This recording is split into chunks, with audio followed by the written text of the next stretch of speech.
Bom, pessoal, prosseguindo a nossa análise sobre força e movimento, nós vamos falar de dois tipos de forças específicas aqui. A força de atrito e a força de arrasto. Força de atrito é algo que é inevitável nas nossas vidas, né? Para você ter ideia, por exemplo, de uma aplicação bem simples, 20% do combustível que é utilizado no automóvel, comum de passeio, é utilizado basicamente para compensar o atrito que existe entre as peças do motor e da transmissão. Sem atrito, por exemplo, eu não conseguiria segurar essa caneta. Sem atrito, a gente não conseguiria ficar em pé. Sem atrito, você não teria parafusos, porcas, nós de forma fixa. Então, é algo que é fundamental dentro do nosso cotidiano.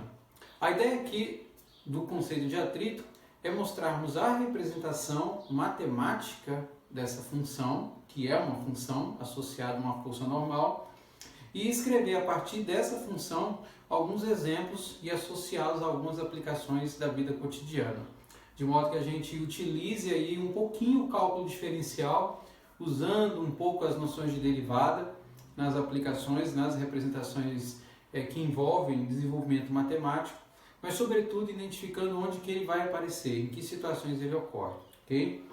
Bom, a ideia central, a gente pode partir de um diagrama simples, onde eu vou considerar um bloco em repouso.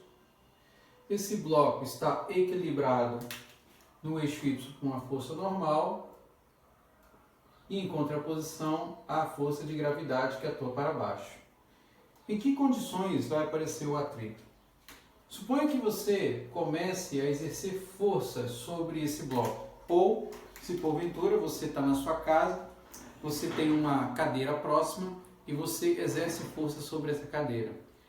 É claro que dependendo da massa dessa cadeira, dependendo do piso em que você está arrastando essa cadeira, você vai executar uma maior ou uma menor força.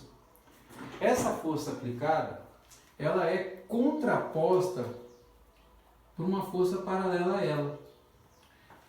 Se você aplica uma força em uma direção, no sentido, essa força oposta, que é a força de atrito, ela vai agir no sentido de dificultar a ação do seu movimento. E a ideia é estudar o quanto que essa força de atrito influencia na ação da força que você está aplicando. A ideia aqui que nós vamos explorar é que existem duas fases, dois estágios para o qual a gente estuda o atrito. Uma situação em que você, ao aplicar força sobre o objeto mantém-se em repouso, ainda que você aplique essa força. Então nós vamos estar falando de uma situação estática. E num segundo momento, que quando a força aplicada faz com que esse objeto entre em movimento. De onde nós vamos falar de um atrito que chamamos de cinético. A ideia não é muito difícil de compreender, porque a ação que você executa no sentido de fazer com que o objeto entre em movimento, ela é contraposta de maneira automática, simultânea com essa força de atrito. Então isso significa dizer que quando você arrasta ou tenta empurrar um objeto, executando a maior força possível, em algum momento, quando esse objeto começar a se mover, isso vai indicar que a sua força F venceu a força de atrito. Venceu a força de atrito que o mantinha em repouso, que é esse atrito estático. E uma vez que entra em movimento, você vai ter uma representação de um atrito que nós vamos chamar de cinético. É possível explicar isso de uma maneira que graficamente fica mais fácil de evidenciar a nossa ideia? Sim, existe. Nós vamos pensar da seguinte maneira. Imagina que você tenha o seguinte. Eu tenho a representação do movimento que eu estou aplicando num eixo cartesiano. Eu tenho um eixo cartesiano onde o eixo X vai representar o tempo pelo qual você está empurrando esse objeto, tempo T. E aqui eu vou ter um módulo dessa força de atrito, o módulo da força.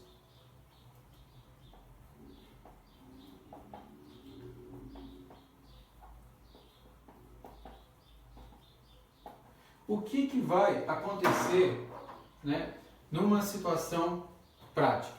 Você está executando a ação de força no objeto. Então, essa força vai aumentando, vai aumentando, vai aumentando até um certo ponto em que você vai atingir um ponto em que o objeto vai começar a se mover. Então, nesse momento em que o objeto começar a se mover, vamos colocar assim, né? Nós vamos atingir aqui, ó, o valor máximo dessa força que eu vou chamar aqui de FAT, força de atrito. Nesse ponto nós vamos atingir o valor máximo. E aí, uma vez que você atinge esse valor máximo, né, o que vai acontecer? O objeto vai se desprender e aí ele vai entrar em movimento. O que vai acontecer? Do ponto em que você começou a executar o movimento com ação de força até ele se desprender, né, soltar-se, durante todo esse momento, o que nós estamos aqui evidenciando é uma forma de atrito que nós vamos chamar de atrito estático, que ele é crescente e é contraposto à ação da força até o momento em que ele vai se desprender de uma superfície, pode ser o chão, e vai começar a se mover. A partir do momento em que ele se move, nós vamos trabalhar aqui dentro com um tipo de atrito que é cinético ou associado ao movimento. A questão é que, à medida que o objeto entra em movimento, você não precisa utilizar a mesma ação de força para mantê-lo. A ideia é que, normalmente, essa força diminua para que a ação, durante um período em que ele está em movimento, produza uma aceleração que seja sempre constante. Então, é natural que o atrito aqui em relação, ou cinético em relação ao que nós tínhamos antes, vai ser um pouquinho menor. E aí, à medida que o movimento é executado, ele vai se manter de forma constante. Então, até o momento, a gente analisa de maneira gráfica, né, e algo intuitivo que acontece. Agora, matematicamente, como é que você pode trabalhar com atrito? Né? Essa é a ideia que aqui a gente vai começar a explorar. Nós percebemos o seguinte, que o objeto ele está em repouso em relação ao eixo Y. Ou seja, não há ação de uma força que faça com que esse objeto aqui esteja em movimento. Então, a ação da força apenas ocorre aqui, nesse eixo e nesse eixo, onde você tem a força F aplicada, né, em termos vetoriais, e uma força de atrito em termos vetoriais aqui. Bom, matematicamente, essa força de atrito ela é proporcional ou quase igual à ação da força normal, que executa, nesse caso, um movimento em eixo Y. E a proporção com que essas duas forças se equivalem está associado a algo que nós vamos chamar de coeficiente de atrito, que, dependendo do caso, ele pode ser estático, que eu vou chamar de ms, coeficiente de atrito estático,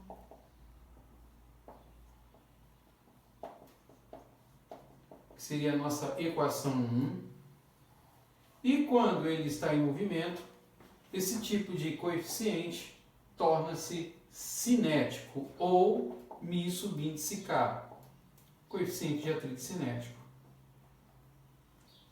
Static kinetic, do inglês, atrito cinético.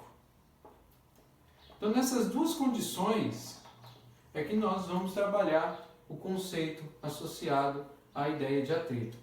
De maneira que, a partir desse momento, para essas duas equações, nós vamos chamar aqui de equação 1 e equação 2, nós vamos desenvolver uma série de exemplos para poder executar o cálculo da melhor forma possível. Essa é que é a ideia.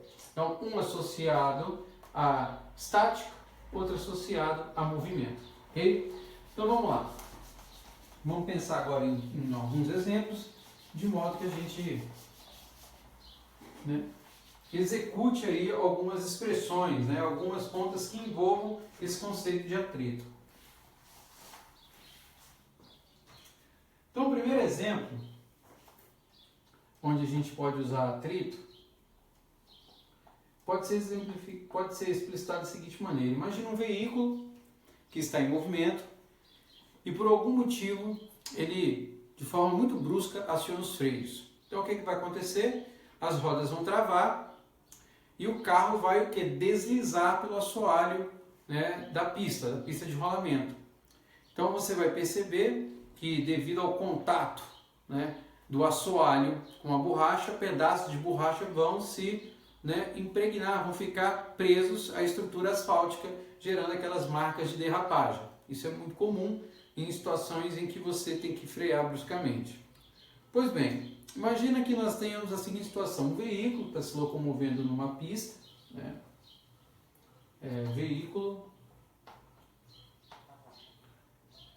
em uma pista,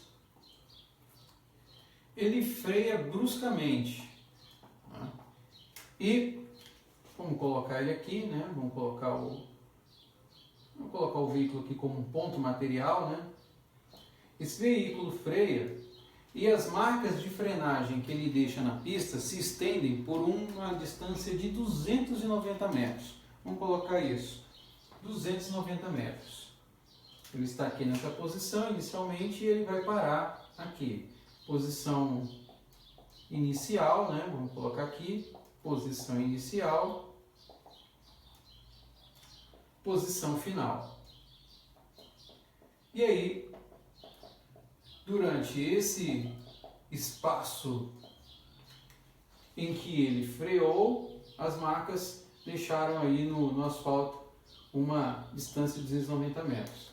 Então o questionamento que eu posso fazer, por exemplo, é perguntar o seguinte: olha, considerando que esse veículo freou bruscamente e as marcas da derrapagem se estendeu por 290 metros até ele parar, ele vai parar, calcule a velocidade inicial com que esse veículo está se locomovendo, considerando que a ação do atrito da pista vou colocar o pincelzinho aqui, considerando que o atrito da pista é de 0,60. Essa é a ideia. O veículo se locomoveu, na posição inicial começou a frear, freou até parar, as marcas da derrapagem se estenderam por 290 metros. Então eu quero saber qual é a velocidade inicial do momento em que ele começou a frear. Essa é a ideia que a gente vai explorar. E aí, como é que nós vamos proceder para resolver esse caso aí? Então, a ideia geral é sempre pensar num diagrama, né? Em um diagrama onde você tem como corpo central o carro, né, o veículo, você tem a ação de uma força normal, de uma força devida à gravidade, e você tem também o fato de que esse veículo, né, se locomove produzindo a ação de um atrito, que é no sentido oposto ao do movimento. E aí, esse atrito que nós estamos aqui mencionando nesse exemplo, não pode ser um atrito estático, é um atrito cinético, vou chamar de FK. Correto? Força de atrito cinético. Lá na definição que eu escrevi como FAT1 e FAT2, você pode substituir por FS e FK, até para, né, simbolizar que o S é associado ao estático e o K ao cinético. Beleza, até aí tudo bem. Então nós abrimos a expressão e nós identificamos que o atrito ocorre no sentido oposto do movimento. Então, pela segunda lei de Newton, nós podemos mostrar que a ação desse atrito é da forma m vezes a. Porém, como a ação do atrito da força é oposta à direção do movimento, aqui eu vou ter a atribuição de um sinal de menos, ou seja, a ação da força no sentido oposto do movimento. Essa que é a ideia. E aí, o que eu faço para resolver o problema não é muito difícil. Por quê? Porque eu quero a velocidade inicial. Então eu vou isolar a aceleração, nesse caso. Vou isolar a aceleração. Eu vou ter menos FK sobre M. E aí, para poder resolver essa etapa do problema, eu recorro às equações de movimento que nós já aprendemos anteriormente. Nós sabemos que a associação com a velocidade final, com a velocidade inicial do qual eu quero achar a velocidade final, eu sei que é zero, porque o carro vai parar, e com a aceleração, além do conhecimento de uma distância, ΔX, que é 290 metros, me faz crer que, uma vez que eu conheço essa informação, esses 4 elementos aqui podem ser representados através do uso dessa equação, v quadrado, v inicial ao quadrado, mais 2 vezes a, vezes o ΔX, que é o nosso x menos x0. Fração de Torricelli, para esse caso, é bastante útil. E aí, como é que você faz para resolver esse problema nesse caso, né? Então, o que vai acontecer nessa situação que agora a gente vai abordar? Você tem o seguinte, vamos apagar aqui.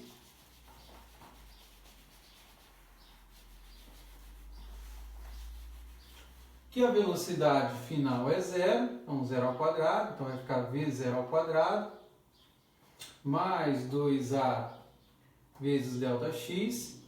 Daqui você escreve v0 ao quadrado como menos 2a vezes ΔX. E aí você faz uma substituição agora. Por quê? Porque nosso a é quem? É menos FK sobre M, é o que a gente fez lá, vezes o ΔX.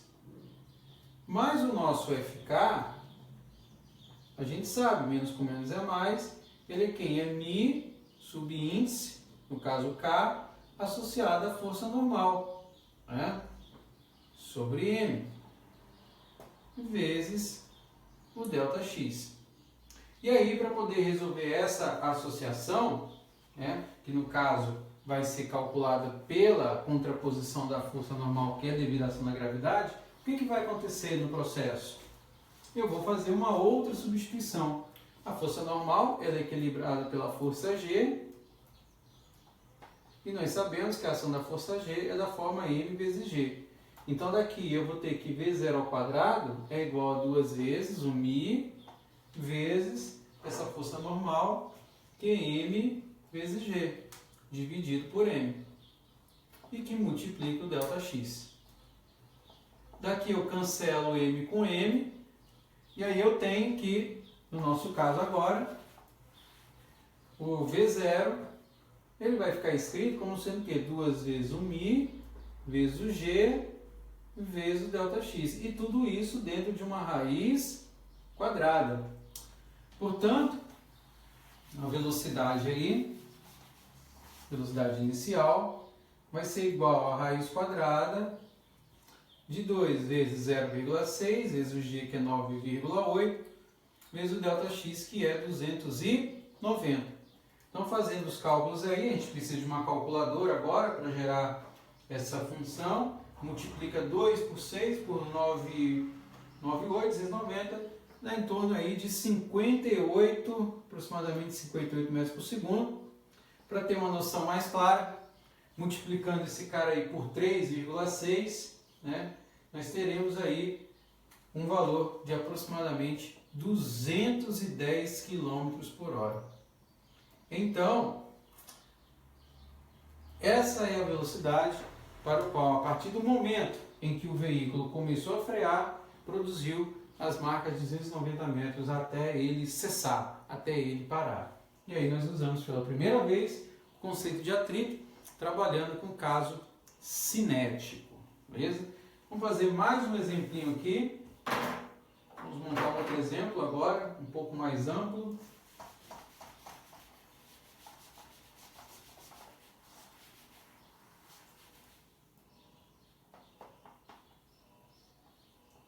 Exemplo 2.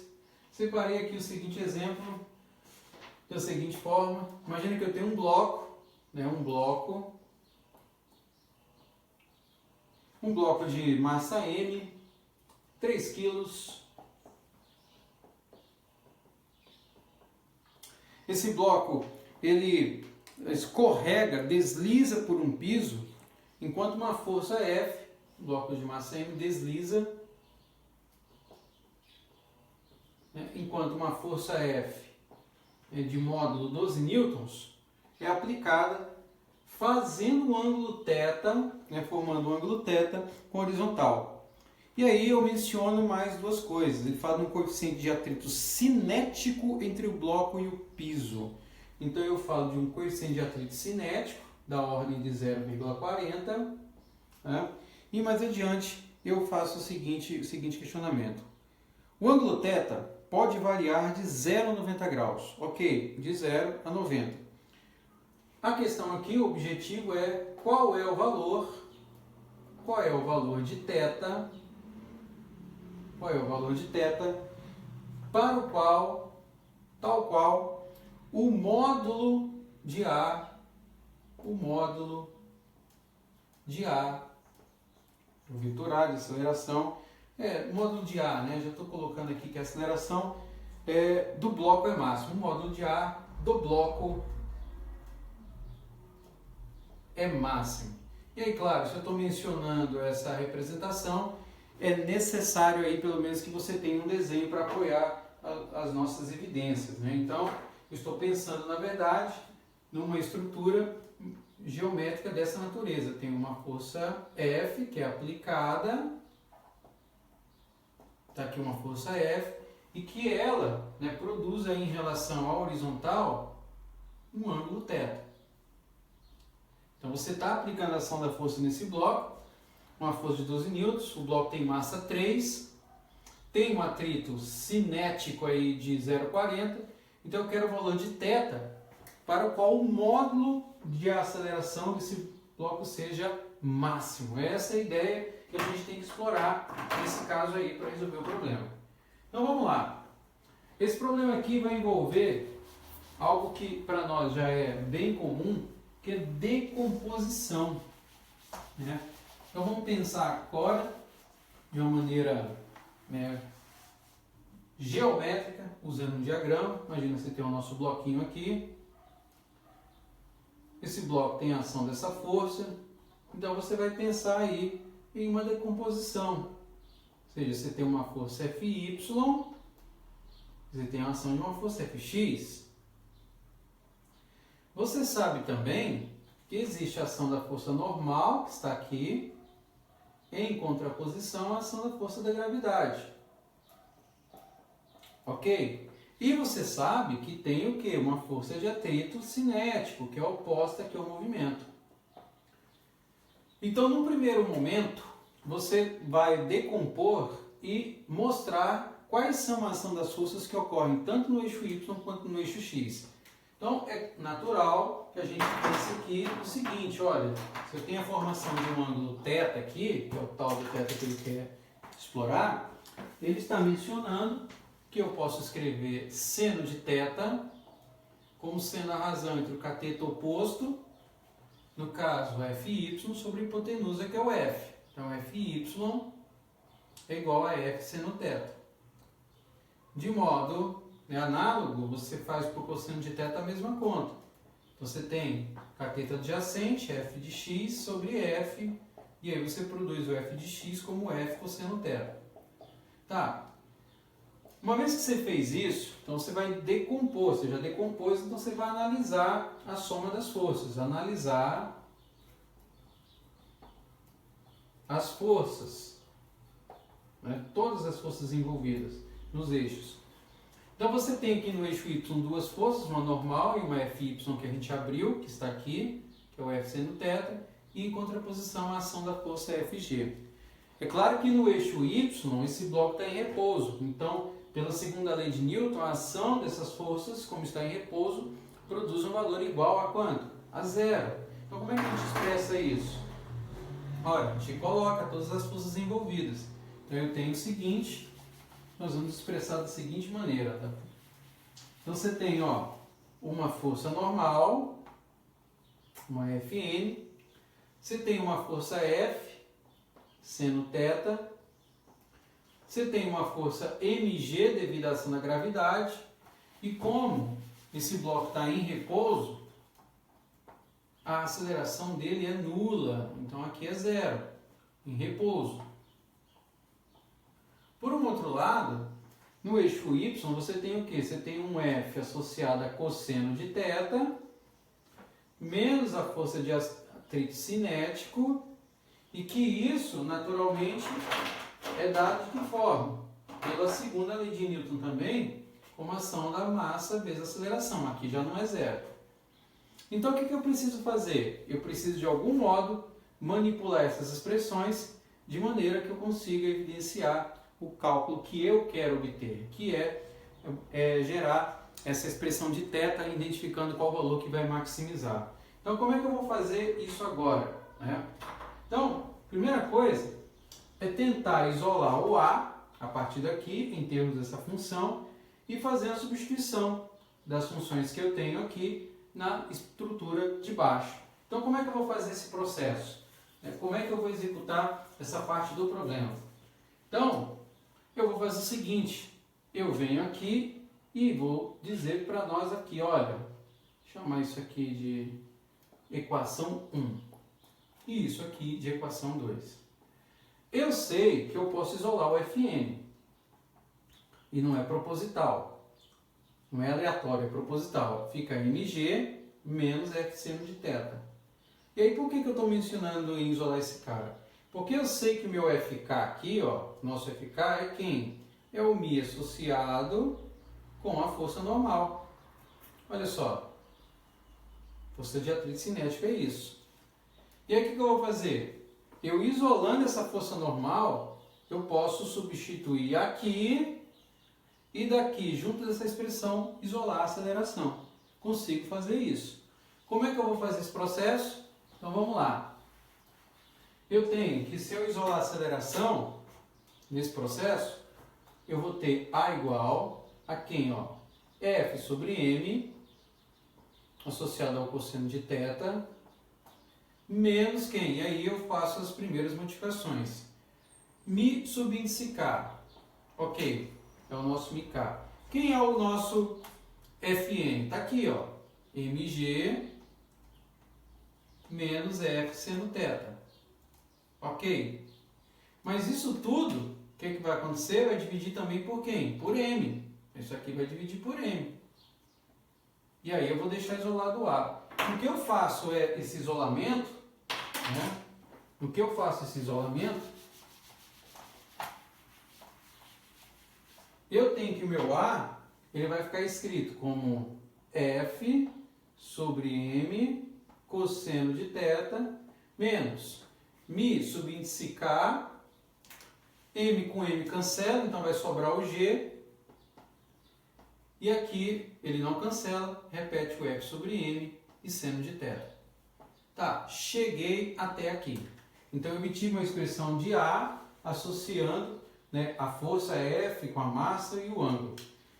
A pergunta que a gente quer fazer é qual é o módulo, né, da aceleração de A para o qual o θ é máximo.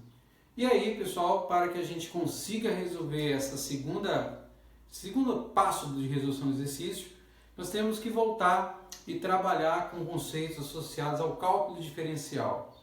Que ideias são essas? Fazendo aqui um pequeno parênteses. Quando você analisa uma curva qualquer, imagina que eu tenho uma curva como essa. A derivada de uma função, e olha essa palavra que eu estou usando, derivada de uma função, ela está associada a dois conceitos, né? Um, algébrico, que é a taxa de variação de uma grandeza em relação a outra, por exemplo, velocidade, uma derivada, como também ela está associada à inclinação de uma reta tangente. São essas retinhas que eu estou fazendo aqui. Nessa curva, especificamente em 2 pontos, se eu desenhar aqui, ó, a inclinação é nula. Então isso está indicando o quê? Que nesse momento a derivada é igual a quanto? A zero. Por quê? Porque se a reta não tem inclinação, a inclinação é nula. Mas tem outra consequência. Não é coincidência, mas esses 2 pontos aqui são os pontos quê? De máximo e de mínimo. Então, derivar uma função e, mais do que isso, identificar pontos onde a derivada é igual a zero, nos dá de forma direta que nesses pontos onde a derivada é zero, você tem o que na sua curva? Um valor, um ponto de máximo e um ponto de mínimo. É isso que essa expressão vai nos dar agora, em função da pergunta. Porque ele quer saber para que módulo de A o θ, a aceleração θ do bloco é máximo. Então, em outras palavras, o que ele quer que a gente execute é um passo onde eu diga para você o seguinte, olha, a taxa de variação da aceleração com relação ao ângulo é máxima quando a derivada dessa função é quanto? É zero. Por quê? Porque nesse ponto onde a derivada é zero, a inclinação é nula. ou seja, indicando que você tem um ponto de máximo ou um ponto de mínimo. No caso aqui a gente está trabalhando com um ponto de máximo. Então, a próxima providência aqui é derivar essa função em relação a quem? A θ. E a partir dessa derivada, encontrar qual é o θ para o qual essa aceleração é máxima. Então vamos lá, vamos resolver isso daqui. E aí, resolvendo como é executado o processo. Então, quando eu derivo A em relação a θ, o que vai acontecer? F sobre m é constante, então você repete, derivada do cosseno, se você não lembrar, pega uma tabelinha de derivadas, é menos o seno. Aí repito, menos, e vem para cá. Mi sub índice K e G são constantes, então quando você deriva uma constante, a derivada é zero. Então vai sobrar quem? O Mi sub índice K, que vai multiplicar pelo F sobre o M. Por que esse aqui eu não vou zerar? Porque eles estão atrelados ao seno, que quando eu derivar, a derivada do seno é o cosseno de θ. E isso tudo aqui vai igualar a zero. Ok, então derivei a função.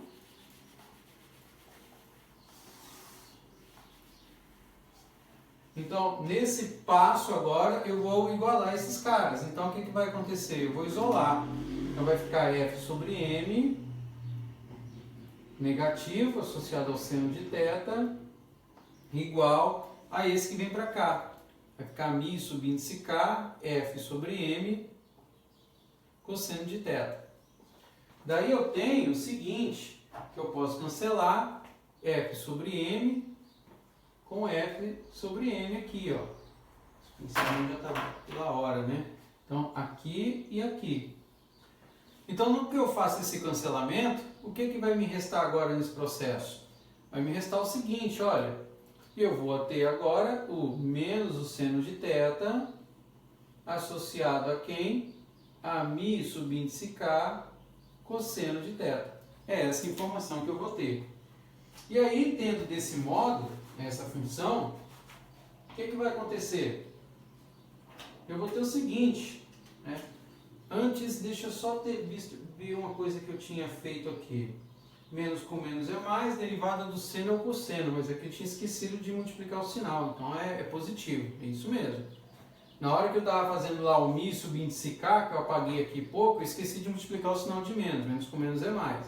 E aí, claro, quando eu faço essa mudança, esse aqui, ele mantém negativo. Se eu mudei essa posição, bom, se eu troquei de posição, né, jogar esse para cá, ele vai se tornar positivo. Tudo bem. Aí vim para a direita, torna-se positivo, matou o FM. Tudo tranquilo. E aí, por fim, o que vai acontecer? Vai acontecer o seguinte, que esse Mi sub índice K, ele vai ficar escrito como seno de θ sobre cosseno de θ. Ou seja, Mi sub índice K é igual a tangente de θ. Tá? E aí, finalmente, eu tenho o seguinte, que θ pode ser escrito como o arco tangente de Mi sub índice K. Qual é a última providência que eu tenho que tomar? Substituir o valor desse atrito cinético, que nós conhecemos lá como sendo 0,4. Né? E aí, o θ igual ao arco tangente de 0,4, vai ser possível gerar esse ângulo aí usando a calculadora. Então, quando eu usar a calculadora aqui, do arco tangente de Mi, eu vou ter o valor de aproximadamente, calculei aqui, 22 graus. Então, isso aqui é o valor pelo qual o ângulo é máximo. É isso daqui que informa a resposta. Então, é um exercício um pouquinho mais sofisticado, porque eu faço decomposição. E no fim, o que nós fizemos é basicamente uma substituição de variável em variável, para poder, a partir daí, obter esse ângulo de inclinação. Né? Vamos lá, vamos para o próximo exemplo. Vamos prosseguir e falar, né, de uma situação bem interessante também, que envolve um fenômeno, né, exemplo 3, que é muito discutido, que é a questão que envolve a construção das pirâmides no Egito. Né?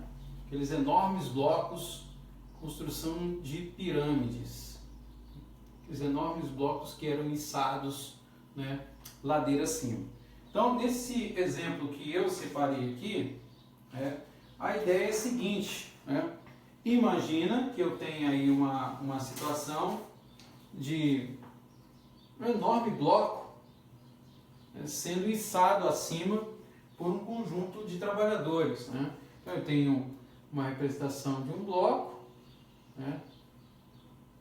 Esse bloco é puxado por várias cordas, aqui eu só vou representar uma única corda, e aí você tem um grupo de trabalhadores, né? No caso ali, naquela época, escravos, que estavam puxando esse bloco, né, acima. Essa é a ideia. Vamos considerar algumas coisas aqui. Que o bloco, né, tenha 2 toneladas. Né? Considerar que esse bloco aqui ele tenha 2 toneladas, 2.000 quilos, e que ele suba, né, num plano inclinado, formando um ângulo θ aí de 52 graus. Então imagina aqui que ele forma acima aqui um ângulo de 52 graus. E claro, ele não vai subir na superfície, ele vai subir numa espécie de assoalho, né, para diminuir um pouco o atrito com essa superfície. Esse assoalho aí, junto com o piso com o qual esse bloco está subindo, ele tem um atrito estático, μ subíndice S, de 0,4. Vamos considerar isso também, dados do exercício. E outra informação, se cada operário puxa com uma força de 686 newtons, ou seja, cada operário, cada um desses escravos aqui está empurrando com uma força de 686 newtons, o questionamento para nós é o seguinte: quantos operários são necessários para mover esse bloco? Quantos operários são necessários para que o bloco esteja prestes, ou seja, na iminência de se mover? Eu quero saber quantos operários, né, para que esse bloco entre em movimento. Essa é a ideia que o exercício está nos mostrando nesse momento. Então, como é que eu vou fazer para resolver isso? Né? Essa é a ideia. Então, eu vou trabalhar mais uma vez com decomposição.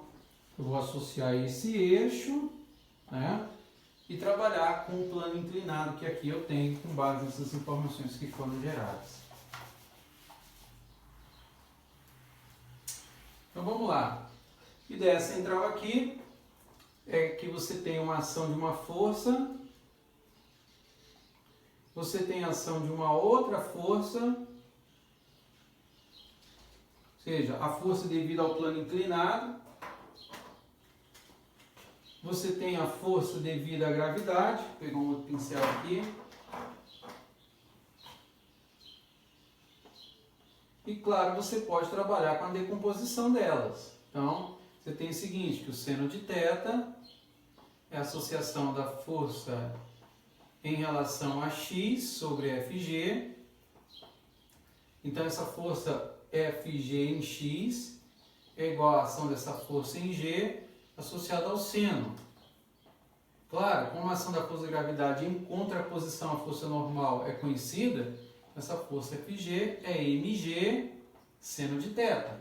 Isso a gente conhece. E de modo análogo, você pode fazer a mesma coisa em relação à força Fgy. Né? Então a força Fgy, nesse caso, vai ser obtida aí por mg cosseno de θ. Então você tem essas duas ações de forças aqui. Só que você levar em consideração algo que é fundamental, que ele diz aqui para nós, que é o atrito.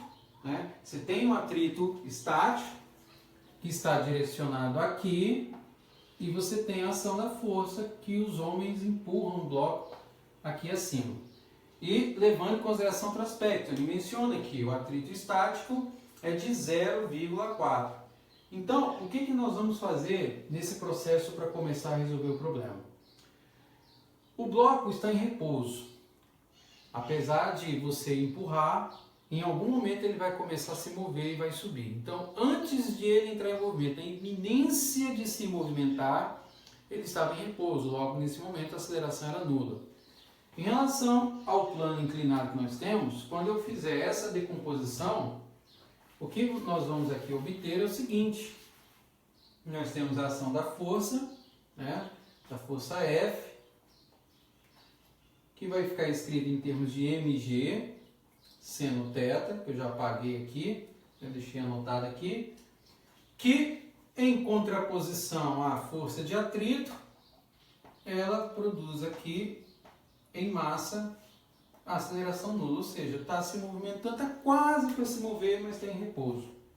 Isso indica que o meu F aqui, ele vai ficar escrito nesse formato. E claro, no caso do atrito estático, o Fs é μs associado à ação da força que a gente chama de força normal. Tá, mas aí nós vamos analisar também em relação ao eixo Y, né?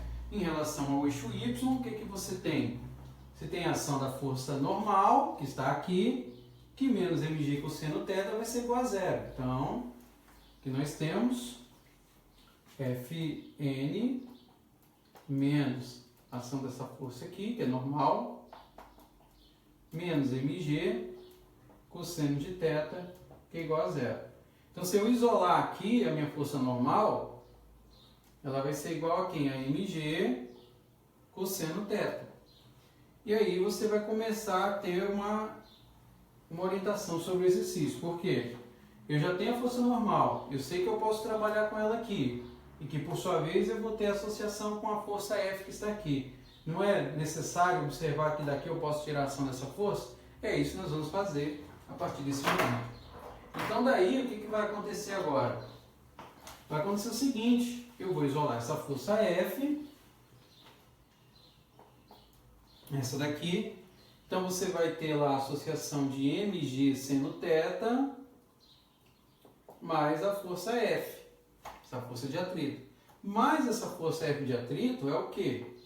mg seno θ, que eu vou repetir aqui, mais μ subíndice S associado à força normal, que é mg cosseno θ. Então eu já faço uma dupla substituição. Substituo a força por a expressão do atrito e a força normal pela expressão que a gente teve aqui na relação em eixo Y. Então daí, o que a gente pode agora tirar é a informação quanto ao valor numérico. Por quê? Porque daí basta que você faça as substituições que o exercício nos dá. Então a F, que a gente quer aí, vai ser quem?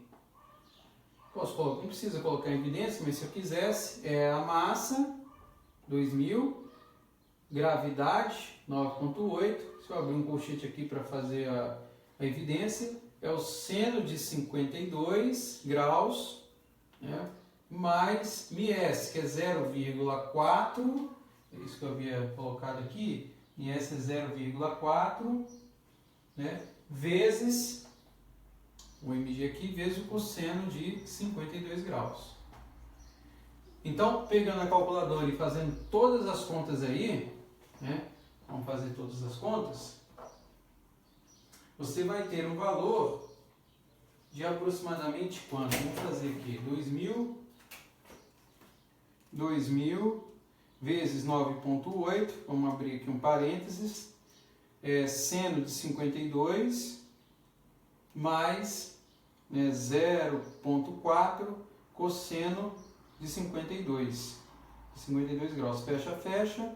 Você vai ter aí um valor de aproximadamente 20.000. Vou colocar aqui na forma de notação científica, fica melhor, né? 20,27. Deixa eu bater com o que eu fiz aqui. Isso. Então vai dar 20, aproximadamente, 27 vezes 10 a terceira em newtons, que é a ação da força que você quer, né? E aí, finalmente, você vai chegar na resposta do exercício. Por quê? Porque o que você quer é o número de operários necessários para empurrar essa pedra.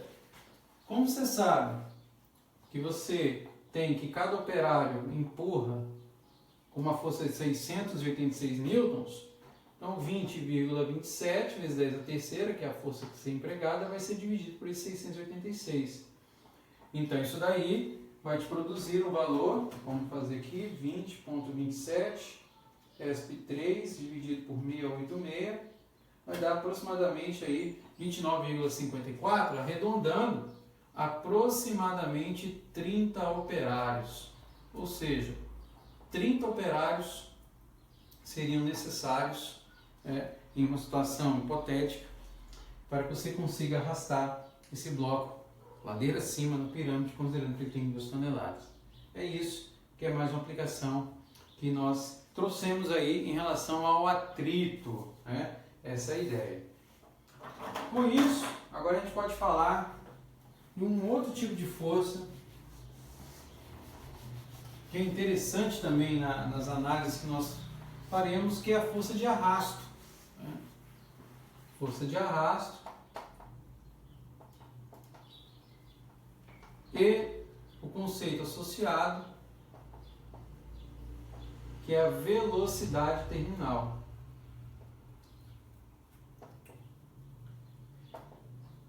Bom, o conceito de força de arrasto, ele está associado basicamente a fluidos, né? Que são estruturas, que são representações que englobam o fato de um material, como por exemplo o ar, né? A água, que tem a capacidade de escoar.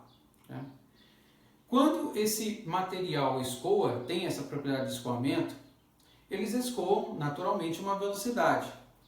E quando essa velocidade é configurada, ela é relativizada em relação ao meio por onde esse material está escoando, por exemplo, o ar, a água escoando no ar, né, um fluido como óleo escoando numa tubulação, você leva em consideração essa força de arrasto. Ou seja, nós vamos calcular qual é a relação que existe entre a velocidade com que esse fluido escoa e a medida de oposição à resistência desse fluido escoando, que seria uma força de arrasto. É essa a ideia que aqui a gente vai explorar. E aí, essa associação, vamos colocar assim, né, ela é definida matematicamente, né, em termos de uma expressão, que a gente vai chamar aqui de força de arrasto, né, vou colocar aqui de uma maneira mais destacada, força de arrasto, que matematicamente é definida através da seguinte expressão: força de arrasto D, ela está associada à metade de uma constante C, que a gente chama de coeficiente de arrasto, devido ao material, ela está associada também à densidade do ar, do fluido, à área da seção do material e da velocidade, que é escrita ao quadrado. Então essa expressão aqui, naturalmente, não precisa decorar. Isso aqui vai estar à disposição para vocês em uma prova. Mas ela está associando coeficiente, densidade, área da seção do material e a velocidade. É isso que a força de arrasto está associando.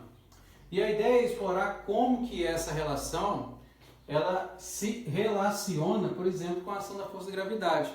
Imagina que um objeto está em repouso, esse objeto começa a cair, como por exemplo, né, esse pacote de clipes aqui. Eu deixo ele cair, dependendo do tempo que ele cai, a velocidade desse objeto vai atingir um certo valor. Ou seja, o que eu estou querendo na verdade dizer é o seguinte: o objeto cai, tem a ação de uma força devido ao arrasto e uma ação de uma força devido à gravidade. No momento em que a ação da força de arrasto iguala-se à ação da força de gravidade, nessa condição você não vai ter aceleração, a aceleração vai ser nula. E nessa condição a velocidade torna-se a ser constante. Ela é crescente E no momento que D é igualado vetorialmente a FG, você não tem mais aceleração. E essa aceleração deixa de existir. Se essa aceleração deixa de existir, a velocidade é constante e aí nesse momento a queda do objeto torna-se uma velocidade que a gente chama de velocidade terminal. E essa velocidade terminal é possível também de matematicamente nós obtermos. Como que a gente vai fazer isso? É o que a gente vai determinar agora.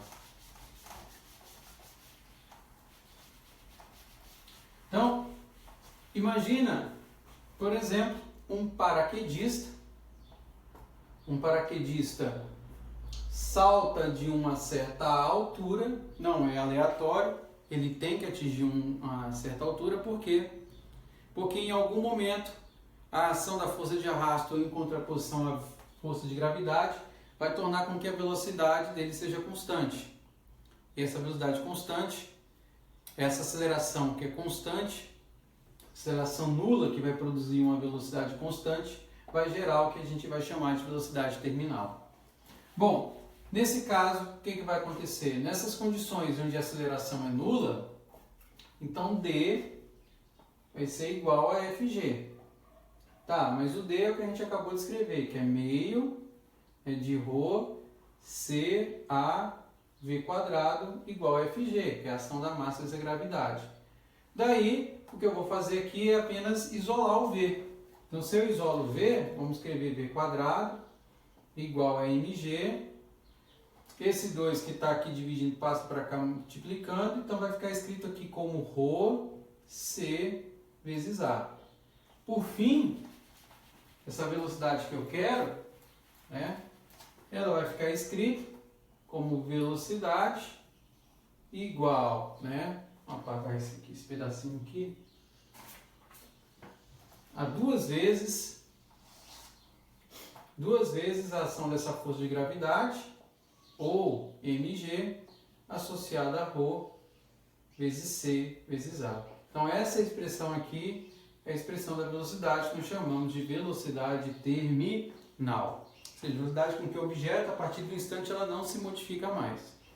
Então, com base nisso daí, nós vamos montar um exemplo em que explicamos o porquê que é interessante, porquê que é fundamental que nós tenhamos a resistência do ar.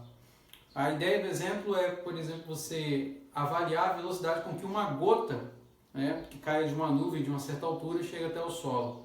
Considerando a situação do conceito de arrasto e usando uma situação onde você não teria a resistência do ar. Qual seria a velocidade dessa gota chegando no solo? Então, vamos montar aqui o exemplo para mostrar como é que ele fica estruturado para vocês.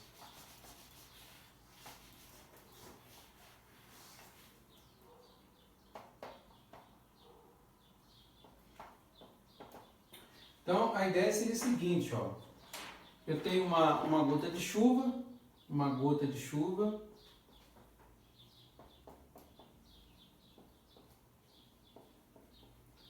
de raio, vamos colocar aqui, 1,5 milímetros. Ela cai de uma nuvem bem elevada, lá em cima. Essa nuvem, em relação ao solo, ela está a 1.200 metros.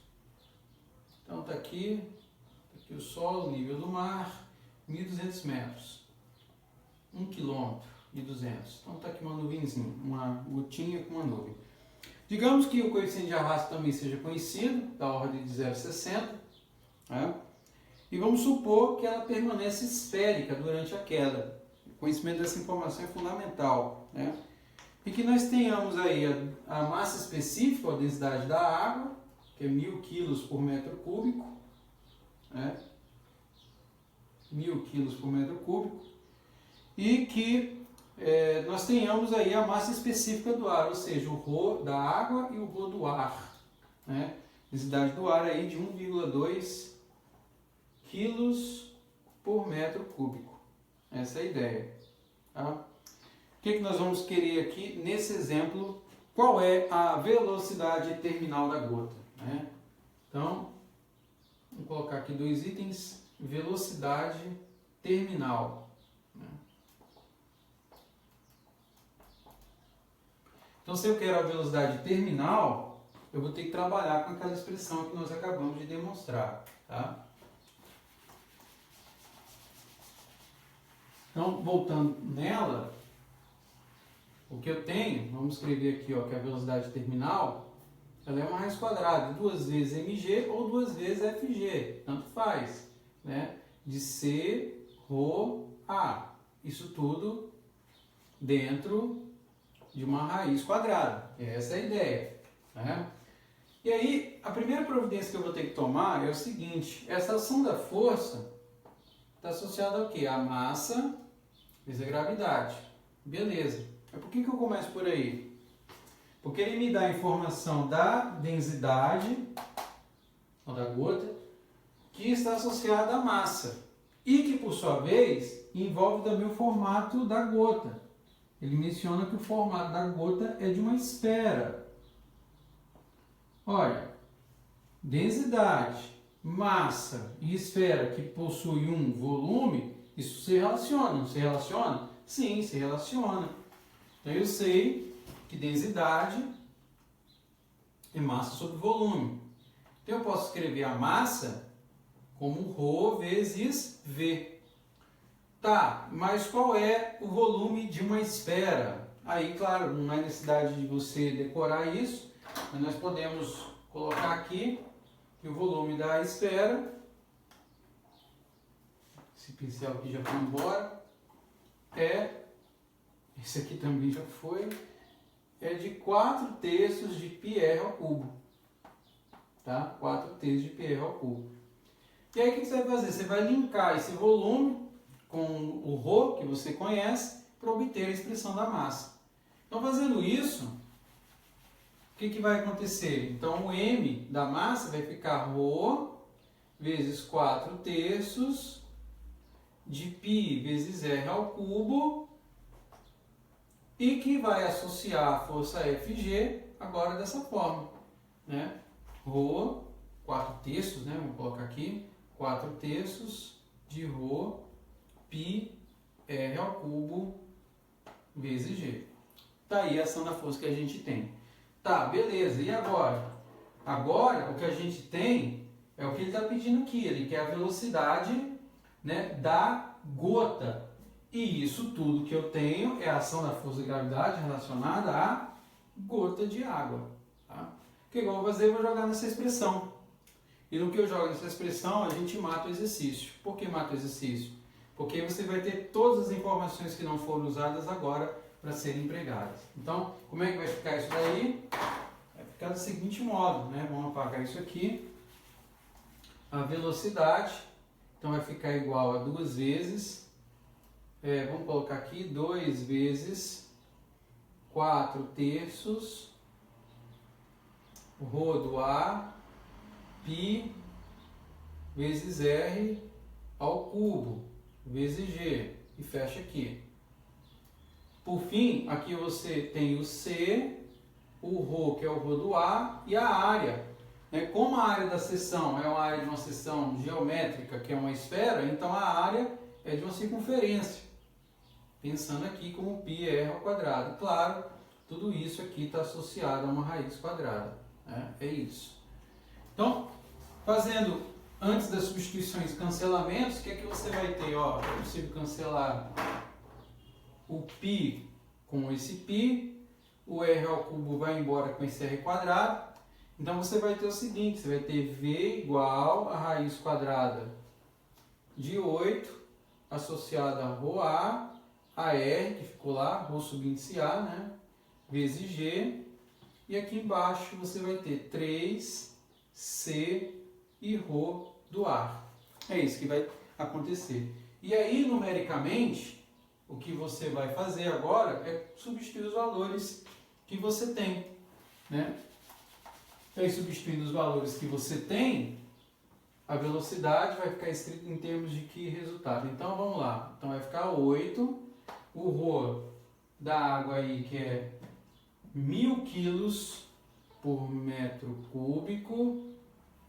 Aqui é interessante pensar na análise dimensional. O raio, como eu coloquei lá em milímetros, se você converte, vai ficar 1,5. raio está 1,5 milímetros, né?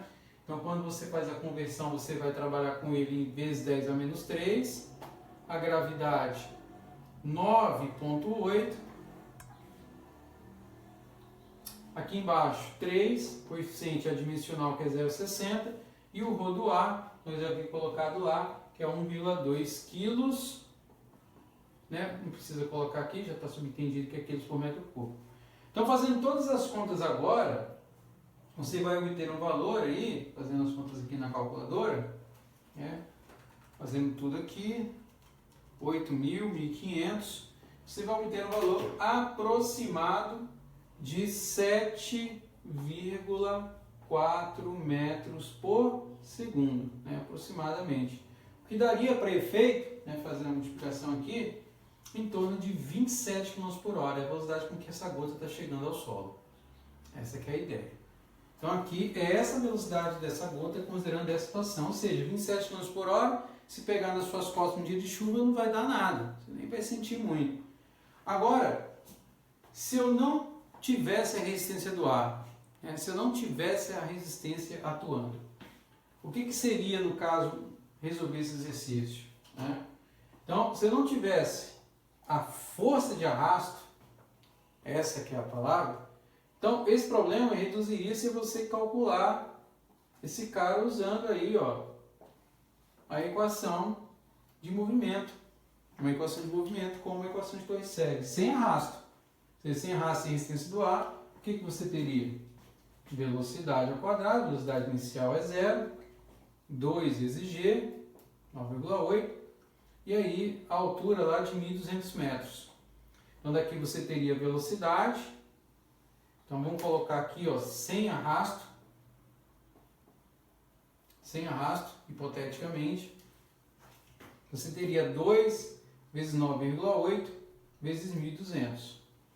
Então, quando você fizer essas contas aí, vamos pegar a calculadora nossa aqui, se nós não tivéssemos essa velocidade, esse arrasto, na ausência dele, você teria aí aproximadamente 153 metros por segundo, ou multiplicando aí por 3,6, aproximadamente 550 km por hora. Olha só que situação. Você poderia morrer atingido por uma gota d'água de 1,5 mm de raio. Isso se não existisse o arrasto. Ainda bem que existe. Olha a diferença. Aqui é para ilustrar o quanto que esse conceito é importante e o quanto que ele é, né, relevante dentro da engenharia, dentro da ciência em geral. É isso? Valeu pela aula e até o próximo momento para a gente continuar esses tópicos envolvendo aí a força. Valeu, até a próxima.